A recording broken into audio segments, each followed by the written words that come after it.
Olá, bom dia. Começa aqui mais uma edição do Eldorado Expresso, trazendo para você os principais destaques das plataformas do Estadão nesta sexta-feira. Oi, Carol, bom dia. Oi, Raíssa, bom dia para você, bom dia a todos. Sexta-feira, quando completamos um ano, da confirmação do primeiro caso de Covid aqui no Brasil. E vivemos exatamente o pior período da pandemia, de acordo com os últimos dados que foram divulgados ontem à noite pelo consórcio de imprensa, do qual o Estadão faz parte. 24 horas, a maior marca de toda a pandemia. O Brasil chegou a 251.661 óbitos, já são 36 dias seguidos com mais de 1.000 mortes na média, e também a média de ontem foi a maior de toda a pandemia, uma média em 7 dias de 1.150 mortos. Bom, nesse quadro todo, o presidente Jair Bolsonaro fez a tradicional live de quinta-feira. Ele não tinha esses dados ainda, que não tinham sido divulgados, mas o Brasil já tinha atingido durante a semana 250 mil mortos. Ele não fez referência a essas mortes todas e ainda continuou no negacionismo ao afirmar que há um estudo de uma universidade alemã, ele não disse qual e nem o apresentou, dando conta de que máscaras fariam mal para crianças e teriam efeitos colaterais. Os destaques da pandemia você acompanha no portal do Estadão. Somadas as internações de pacientes de doenças crônicas, o aumento coloca também pressão nos hospitais particulares de elite aqui de São Paulo, que já operam com taxas de ocupação superiores a 90% nos leitos de enfermaria e de UTI.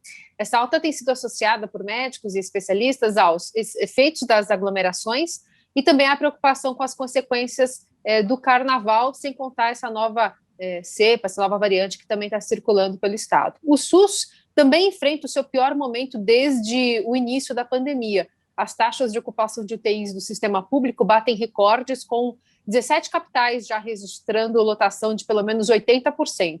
Os secretários de saúde dos estados já prevêem que março poderá ser o pior mês da pandemia devido à crescente ocupação de leitos. E com a chegada de novas doses, pelo menos 7 capitais estão retomando e até ampliando um pouco o público-alvo da vacinação. Algumas capitais retomando hoje, outras amanhã. Caso, por exemplo, de São Paulo, que antecipou a vacinação para idosos entre 80 e 84 anos em postos drive-thru a partir de amanhã.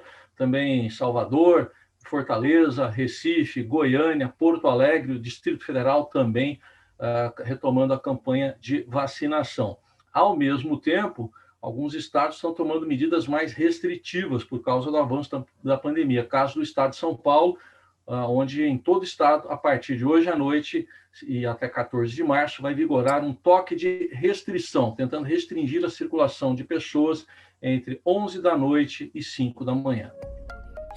Apesar da urgência de ações para enfrentar a pandemia, o Congresso Nacional dá sinais de descolamento da realidade. Está na fila de projetos ali que tratam de vacina, tem auxílio emergencial também esperando para ser pautado, mas o que ficou para essa sexta foi a votação da PEC da blindagem, que protege parlamentares ao limitar as suas situações em que podem ser presos, por exemplo, em flagrante, restringindo também o alcance das decisões do Supremo Tribunal Federal, como aqui determinou a prisão, em flagrante também do deputado Daniel Silveira, do PSL.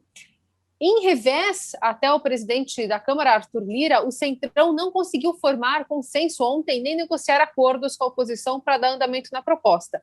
PT, Rede, Novo, Podemos e Cidadania foram os partidos que mais se opuseram a essa proposta. E apesar de estar marcada para esta manhã, a retomada da sessão, há muita chance de ela não rolar por falta de quórum.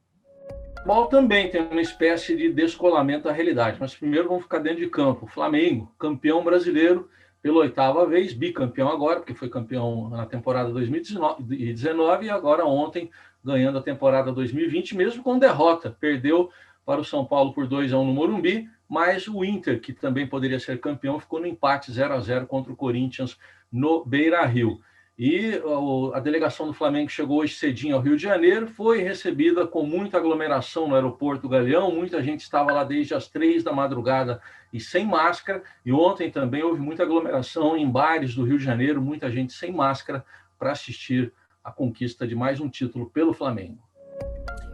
Mas a gente encerra essa sexta-feira falando de Ivan Lins, que tem sido lembrado, aliás, a obra dele tem sido lembrada nas redes sociais desde o começo da pandemia, justamente porque segue levando reflexões, dialogam muito com a realidade.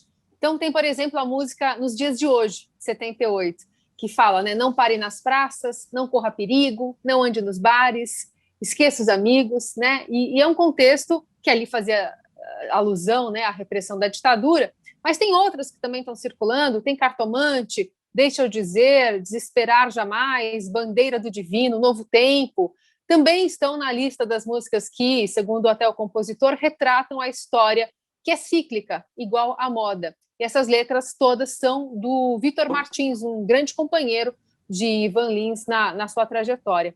O Ivan dá uma entrevista hoje para o Estadão, está lá, e lembra que Vitor sempre escreveu com essa atemporalidade, né, sobre a corrupção, o mal político, a grosseria, a estupidez, a mediocridade, que a gente tem visto também estampado nas capas dos jornais, né, desde o início da pandemia. Fica essa sugestão de leitura para você. Tudo a ver, né, Carol? Que vem um novo tempo aí, apesar dos perigos. Bom, a gente encerra mais uma semana, agradecendo a sua companhia. Estas notícias e outras você encontra nas plataformas do Estadão. Ótimo fim de semana para você. Até mais. Até março.